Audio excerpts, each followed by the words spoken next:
ওকে, so এখানে অনেকগুলা question আছে একসাথে। সো আমি একটা একটা করে টার্গেট করছি। ভাই আমি আইএলটিএস প্রস্তুতির সময় কিছু চ্যালেঞ্জের মুখোমুখি হচ্ছি, বিশেষ করে সবগুলো মডিউলেই রিডিংয়ে ট্রু ফলস নট গিভেন টাইপের প্রশ্নগুলোতে বারবার ভুল হয়, কিভাবে সহজে এগুলো বুঝতে পারবো।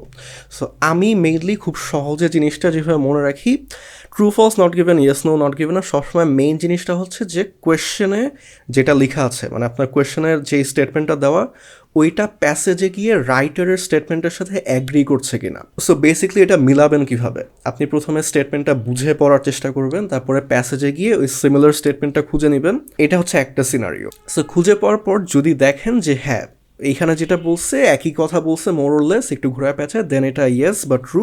যখন আপনি একটু কনফিউজড হয়ে যাবেন যে আচ্ছা সেম কথাবার্তাগুলাই মেনশন করা আছে বাট হচ্ছে একটু কনফিউশন লাগতেছে, তখন ইটস মোস্ট লাইকলি ফলস। আর যদি ধরেন ওই স্টেটমেন্টটা খুঁজতে গিয়ে আপনি পরের স্টেটমেন্টে চলে যান, দেন আপনি বুঝবেন যে ওই ইনফরমেশনটা অ্যাকচুয়ালি দেওয়া নাই অ্যান্ড ইটস নট গিভেন।